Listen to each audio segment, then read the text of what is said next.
महाराष्ट्राच्या राजकारणामध्ये पुन्हा एकदा भूकंप होण्याच्या मार्गावर आहे। नवे तर भूकंप झाला आहे। महाराष्ट्राला आता दुसरी दादा भेटणार आहेत। शरद पवार यांचा पक्ष खरंच फुटला आहे का? रोहित पवारांनी वेगळा निर्णय घेतला आहे का? पी चिदंबरम काय म्हणाले आणि खरंच राष्ट्रवादी काँग्रेस शरद पवार गटाचे आमदार काँग्रेस सोबत जायला तयार नाहीत का? अशा सर्व प्रश्नांची उत्तरे या व्हिडिओच्या माध्यमातून आपण पाहणार आहोत। नमस्कार, मी डॉक्टर नागराज मगरे, शब्दयोद्धा लाईव्ह मध्ये आपल्या सर्वांचं मनपूर्वक स्वागत। आपण आमच्या चॅनलवरती नवीन असाल तर खालचं काळं बटन दाबून सबस्क्राइब करा, जेणेकरून आमचे नवे व्हिडिओज आपल्यापर्यंत येतील।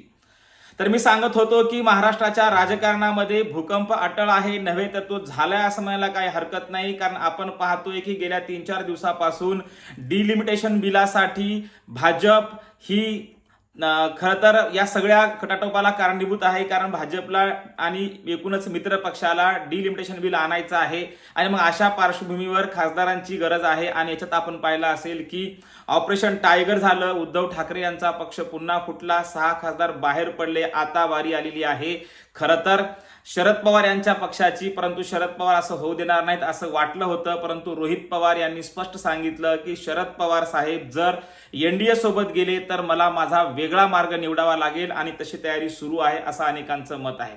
शरद पवार यांचा पक्ष फुटला आहे असं म्हणायला काही हरकत नाही, कारण आपण पाहतोय की पक्षाच्या बैठकीला रोहित पवार यांचं गैरहजर राहणं, सुप्रियाताई सुळेंची संदिग्ध प्रतिक्रिया आणि इकडे जयंत पाटलांची प्रतिक्रिया, याच्यामध्ये कुठलाही ताळमेळ लागत नाही आणि म्हणून पक्षामध्ये सध्या फूट पडलेली आहे। जर शरद पवार साहेब एनडीए सोबत गेले तर रोहित पवार हे नव्यानं पक्षाची सूत्र आपल्या हाती घेतील किंवा नवा पक्ष काढतील अशी एकूण शक्यता दिसत आहे। आणि अशा पार्श्वभूमीवर खरं तर महाराष्ट्राला एक दुसऱ्या दादा भेटेल, कारण अजितदादा पवारांच्या नंतर खरं तर रोहित पवार यांच्याकडे युवकांची संख्या जास्त आहे। युवकांचे ते खरं तर आयडल आहेत आणि त्यांची जे काही युवकांमध्ये छाप आहे ते कायम आपल्याला दिसून येते। एकूण त्यांची भाषणाची शैली असेल किंवा त्यांचं राजकारण असेल, भलेही लोकशाहीमध्ये ते घराणेशाहीतून आलेले असले तरी त्यांच्यातली गुणवत्ता आपण नाकारू शकत नाही। मग अशा पार्श्वभूमीवर रोहित पवार हे महाराष्ट्राचे दुसरे दादा होतील असं अनेकांचं मत आहे।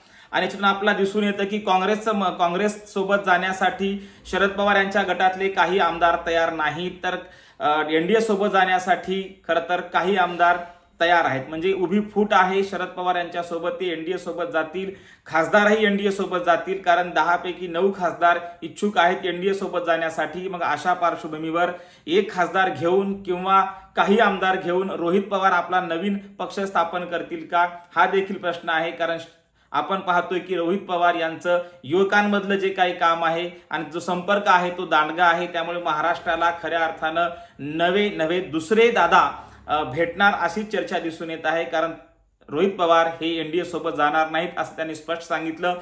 पी चिदंबरम यांची जी काही भूमिका आहे, त्यांनी जे केलेलं ट्विट असेल किंवा त्यांनी मांडलेली भूमिका आहे, याच्यावरूनही कळतं की शरद पवार आता एनडीए सोबत जाणार आणि रोहित पवार आपला वेगळा मार्ग निवडणार आणि नवा पक्ष उभा करतील का, हे पाहण्यासारखं असणार आहे। धन्यवाद।